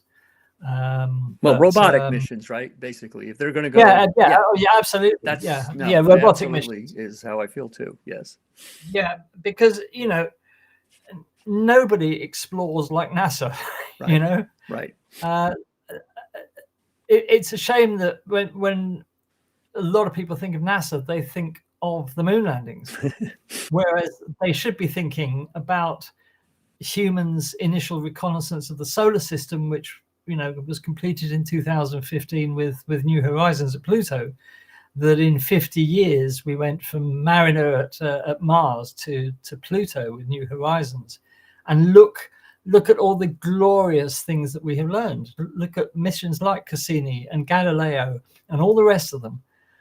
That's what NASA should concentrate on, because that is their strength, and that's what they should be doing, in my very humble opinion. No, I agree. And my advisor, George Wetherill, when I was at Carnegie Institution, we were talking about NASA, and he said, well, you know, he says, I don't really think about all of the, you know, all of the innovation and all of the, you know, the economic advantages and everything that's been invented at NASA that has turned out to be worth so much money. Miniaturization and computers and all that. It says, I open a textbook, like an astronomy textbook, you know, planetary science textbook. I mean, everything in that textbook, and not everything. Okay, so I know you're Earth observers. I don't mean to diss you, but almost everything that we know about you know, the solar system, the universe, has come from basically NASA missions, right? I mean, let's face it. You know, 99% or 95% of what we know is somehow a result of some NASA mission or other, to look out at the solar system, to go to Mars, or to look out at, you know, out into the galaxy. I mean, it's just amazing. And I think he said, you know, he thinks that's the main thing, which is exactly, I think, what you're saying, Andy. Is that's the thing about with NASA, right? Well, yeah, definitely. You know, everything we know comes from, you know, so much of what we know comes from that. Listen, nobody makes textbooks out of date faster than NASA does. Let's be honest. Nobody causes textbooks to be reprinted in updated editions for them. So, you know, I've got to put a word in here for the European Space Agency as well, because you know, ESA have achieved many firsts, like you know, with Giotto, the first image of the nucleus of a comet, the first orbit of a comet, the first landing on a comet. Europe does very well with comets. I guess I guess I really should have. I was including all the space agencies. I mean, everything we've learned. Oh yeah, we learned a lot from what the Soviet Union did too. But just our exploration of space. It's not really about just, you know, technology developments that we've done, or how much it has improved the economy of the Earth, let's say, or all that. But also that's how we know, like, almost everything that we know about space is from absolutely spacecraft, right? You know. Yeah. And in terms of inspiring the young as well, right. I mean, who could not look at a sequence of images from Saturn or its moons, or from Jupiter and its moons, and not be inspired? You know, these things are crucially important for the future. They really are. Okay, so anyway, greater reliance on commercial partners raises questions about national independence in space, particularly if key capabilities reside with a small number of private companies, which is, you know, what we were talking about really. It's the private sector has a huge role to play, but over relying on them might prove to be a mistake.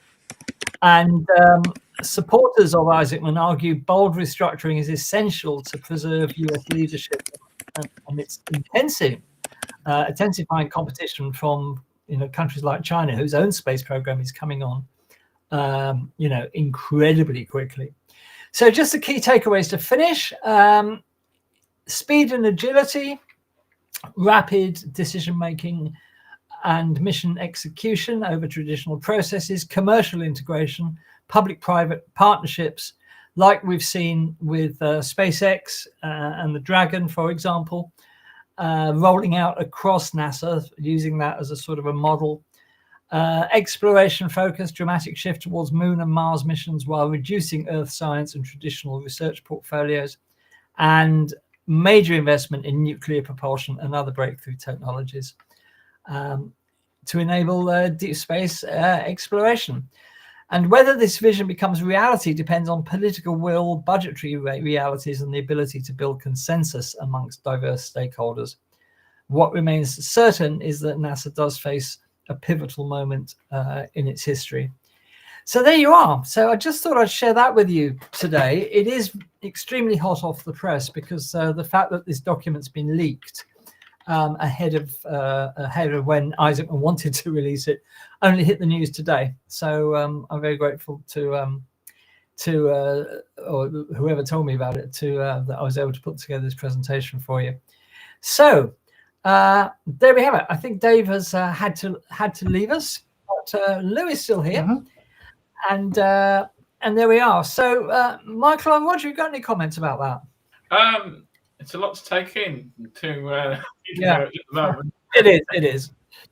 Yeah. I'm not so sure about the planetary science stuff. With the, as Lou said, it's been done before. Bring back things like Cassini to me. That was a brilliant mission. We need. I think there's still a space for that type of mission, really. A Neptune probe with an atmospheric probe as well. Well, I want to go back to Triton. Yes. Triton is intensely interesting. You've been there before. Well, yeah, I had a weekend away at Triton. It wasn't much going on, no atmosphere. No. So there we are. Not good for parties then. No, not really. And very cold. It is, in fact, the coldest place in the solar system. Triton's even colder than Pluto. So it is not a place to go on holiday. All right, viewers. Well, thank you for sticking with us this long. We're going to go over now to a man with his pulse on the finger of the sky, or something like that. Something like that. You know what I mean. A man with a pulse, I think you're saying. Yeah, basically. Well, yeah, I think we can agree Roger has got a pulse. Although, just about. Yes. He's not been eating asteroids.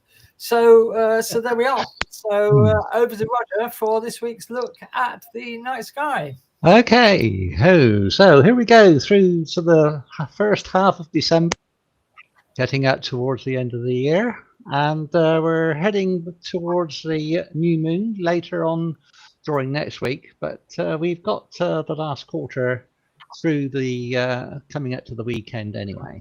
So in the night sky at 10 o'clock, we do still have Saturn over in the southwest. And we're now getting the dominating winter constellations of Orion coming out through, and over to its left, we do have Jupiter coming out quite nicely up through Gemini. So anything worth looking over is in between the east and the south for anyone that was of interesting objects there. But during the morning, before sunrise, we do have Mercury coming out through nicely. It is getting quite high in the nights, in the twilight sky here to get an observation of it. Although you do need still a good horizon to spot it, but all well and good if you can. With Venus coming up not too far after. But we do have, we're still continuing through with the Gemini meteors. So keep an eye out for that through the rest of this week and next week as well. Anything up to, well, allegedly 120 meteors per hour, but take that with a very large pinch of salt. Yep. And obviously you will need to make sure if you do see anything like that, you will obviously need a practically moonless night to be able to see it. But tomorrow morning, we do have an occultation of Regulus, Alpha Leonis, with the moon tomorrow. That will be quite interesting visualization. I've got forecast for some clear skies tomorrow morning, so that might be an opportunity. Starts around about 7:25 in the morning, and the moon is 41 degrees above the horizon, so quite a good chance of visibility there. So you shouldn't have any, hopefully no obstructions there. And it ends roughly about an hour later. And the moon will still be 32 degrees above the horizon. So this is according to my location in Stellarium. So that should be round about that sort of figure anyway. So should be an interesting opportunity if anyone does get to have a look for it. I mean, Regulus should be reasonably well visible at that time of the morning. So just keep an opportunity to look out for that. But just to say before we get to the end of the year, we've also still got the Ursa meteor shower between the 17th and the 26th, peaking around the 22nd and 23rd. So almost on our Christmas show there. And then we've got the Contradids at the end of December. So that could be another interesting show as well. So keep an eye out for that if you like to do some meteor spotting. And then we've also got the winter solstice coming up on the 21st. So keep an eye out for that. And obviously we know. Coming. So that means the days will be getting longer. Yeah, summer's on the way. Summer's on the way, yeah. Woohoo. But we do have some interesting things to come up through the year, which this is marked also for the various meteor showers. We've got the Contradids in January, we've got the Perseids, which everyone likes, in August, and we've got the Orionids in October and the Geminids again in December. So just a few interesting things. I've just put this up. This is what the sun was doing if you could actually see the sun when there is a clear sky, just to show you what activities there are on there. We do have some interesting prominences on the go around various parts of the disk there, and as you might have seen from some of the sunspots that I did last week, they are now coming over onto the western limb there, but we are still got some interesting groups. So if we get an opportunity, I'll try and get some pictures of that tomorrow before it all disappears. And the far right hand side just showing you we don't actually have much of a corona hole at the moment, which is a pity, but there we go. These things happen. But yeah, it should be quite good. So on with the gallery. And we do have some interesting pictures, as we always do, from you lovely people. And here's one from Down Under from Michael Murphy of the sun, which was taken on the 4th. So we do have some of those sunspot groups. Oh, that's very nice. Look at that. Yeah. Yeah. Michael, that's great. Is the sun upside down? Those, yeah, wow. Yeah, well, there we go. Then they'll say ours is upside down to them, so it's all a matter of perspective. It's all relative. It's all relative, yeah. So, but well done for getting the southern horizon, southern view of the sun rather than the northern view that we normally get. And then we've got a Crab Nebula from Jerry DeLay, which we will see with nice. Lots of details and structure there. Yes. Very good. Very good. Oh, nice. I'm not near that. Yeah. Wow. That's great. Yeah. Yep. It's like Nice it's like one. brain nerve endings and things there, isn't it? The structure of Yeah, that. it's very dendritic, isn't it? Yes. Is this one of those Okay. 52-hour integration times that you show sometimes? No, that's only Tom is silly enough to do things like that. Okay. Okay. Right, we've got some lunar images from Kevin here. This is the moon's south pole. So we've managed to get a favourable libration, which got the southern polar region, which is indicated by the arrow on this image taken with this C11. So, Oh, and wow. you get some interesting profiles of the Terminator there. So that's the target. That's the target for Artemis 3. Allegedly. Yeah, not far from there. Yeah, absolutely. Well done. Wow. Yes. Well done, Kev. Yeah. Brilliant. And then he did a 5-image mosaic around the South Pole as well. Nice. Not content with 1 bit, he did 5 bits. Wow. Oh, wow. Oh, wow. Oh, nice definition. Yeah. Lovely. That's what you You get. can see how rugged that terrain is. Yeah, it does get better with the profile of the lighting there, doesn't it? Yeah. Fantastic. Yeah. Oh, That's well, with you want to go. with an scope there, so you get the resolution there as well. So well done. And just some solar imagings of from last week. So it was the day after the ones that I took them from the week before. So just to give you another idea what it was like in calcium on the right and the hydrogen alpha on the left. And as you can see, the difference between the third and the fifth shows you how much the spots have rotated round on those 2 different days. So maybe I can try and get it again tomorrow, as the forecast is looking half decent. Okay, so that's what we have for that. And one more of the moon.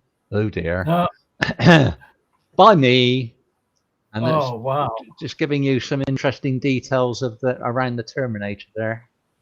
I hope NASA is seeing this. I think it's important. Oh yes. Gosh, that's lovely, Roger. I managed to bring up some of the lunar mineralization there. Not too much, but enough to see the different types of surface details there. Okay, so that's what we have for this week. Thank you very much. Thank you very much, Roger. That's absolutely brilliant. So, there we are. Yeah, we did have a couple of entries for the Orion competition, but I shall put that in for the appropriate entries when they're all gathered together. Right. Yeah. Don't forget, enter the Orion mobile competition. Take a photograph of Orion with a mobile phone. We'll judge them and declare a winner. And that will be happening next week on the show next week. So you've got until the end of next Monday to get your entries into the Orion competition. Just a bit of fun, but see what you can do with Orion. It doesn't, it can be any artistic interpretation you like, really, as long as it's taken with a mobile phone, and it can be any mobile phone, not an iPhone or anything expensive. Any mobile phone. Take a photograph of Orion if you have a clear night. We've had a lovely run of clear nights here recently. And in fact, that beautiful full moon last Friday, I was looking at it from the center of Barcelona. I was on the Ramblers in Barcelona late at night, wondering where I was going to sleep because my last train back was cancelled. And so I brought myself into a hostel, which was quite fun. I didn't get much sleep, but at least I was off the street and warm. So there we are. And it was a beautiful full moon over Barcelona on Friday night. Absolutely lovely. With all the Christmas lights below. It was fantastic. All right, then. So we are going to say good evening to you. But before we do, I just want to go through a couple of the comments about Jared Isaacman's plan for NASA that you've been making here. Ian says, mission failures suggest death, surely. No, we're only talking about robotic missions, Ian, as far as the acceptance of failure goes. So there wouldn't be ever any acceptance of failure for crewed missions. What else have we got here? Barry says they need a separate agency for climate research. They have one. Well, they have one. Yeah. It's called NOAA. Yeah. But of course, under Trump, massive cuts to NOAA. So, you know, it needs to be fully funded and fully staffed, basically, because NOAA are in some ways unsung heroes, because they do a lot of the climate data collection research, as Lou was saying earlier. So they just need to fully fund it, and that's it, because this data is crucial for the world. So not just America. That's something the current administration doesn't seem to understand. This is the world's data. So they just need to fund it properly. And if I might say, it's not just understanding whether it's going to be rainy tomorrow. No, it's not. It's a lot more. Fires, yeah. space, tornadoes, hurricanes, all kinds of floods, disasters. People's lives are at stake. Yeah, absolutely. But in my experience, Lou, a lot of people, maybe the vast majorities, don't seem to know the difference between weather and climate. So, you know, that's an education issue, obviously. There's a show, Andy. Yeah. So there we are. Well, you know, we can look at that. Paul says, my big worry about it is that the big companies involved with NASA and the various senators that support them will not vote for Jared. Well, he's passed his congressional hearing. He just needs to get the full vote of the Senate now, and all the indications are that he's going to get the support. So I'm pretty sure it's going to happen, because if it doesn't, then it's back to square one again. And you know, does NASA really want to go much longer with Sean Duffy as the administrator? Probably not. In fact, definitely not. But the least said about him, the better. So there we are. And just a couple more. Ian says, would market forces help bring costs down? Private industries competing with each other. Theoretically, that's what should happen. So we'll have to wait and see. And there we are. And anything else here? I think that's about it. Big thank you to Deep Burrito for your kind donation, sir. Thank you so much for that. Much appreciated. That helps us keep the show on the road. So thank you very much for that. Much appreciated. And I'll remember you in my will. There we are. Only joking. So there we are. All right, we'll knock it on the head. Thank you so much for being with us. As I said, next week, amongst other things, Tom will be here talking us through his new updated and expanded Messier catalogue, which you can find at messierplanner.co.uk. Anybody interested in observing Messier objects, deep sky objects, will find that a fantastic tool. Tom's worked very hard on it. It looks great. It's very easy to use. So if you're at all interested in observing deep sky objects, head over to messierplanner.co.uk. and use the Messier Planner. Thank you all so much for being here this evening. As always, we do appreciate it. We'll be back next week. Don't forget the festive astronomy Christmas quiz on Tuesday, the 23rd of December, that Michael is hard at work making sure nobody can win. And there we are. And after that one, I think he's been out in the wilderness for long enough. We might even let Roger do the next quiz. So I know. Those of you that remember the infamous quiz from Roger will know what we're talking about. So there we are, PhD level questions only. So there we are. And anyway, enough rambling, enough idle chutney. So we'd like to say good evening. Have a fantastic week, everybody. Look after each other. And we'll see you back here at the same time, 8 p.m. UK next week. And from all of us at Space Oddities, have a fantastic week. And we'd like to wish you a very good evening. So.